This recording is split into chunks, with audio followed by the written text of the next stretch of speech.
Amanda.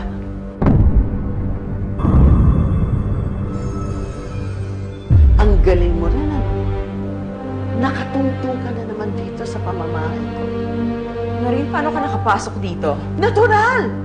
Bahay ko ito eh! May susi ako! Kung meron dapat mawala, ikaw yon dito sa bahay na ito at sa buhay ko! Tigilan mo na kami. Kung papatayin mo ako, sa tingin mo makukuha mo pa tong bahay na to? Pati negosyo namin? Hindi pa din, di ba? Kaya tama na. Dahil kriminal ka na. Hindi na mababalik sa dati ang buhay mo dahil hahanapin ka na ng mga pulis.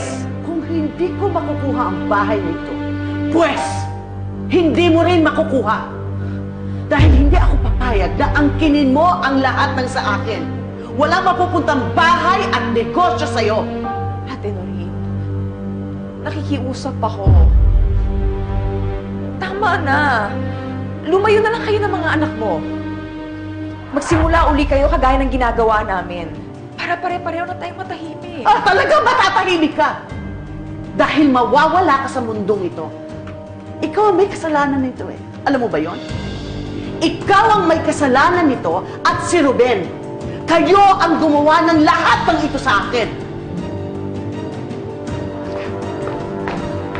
Saan mo ko dadalhin? Sumunod ka na lang!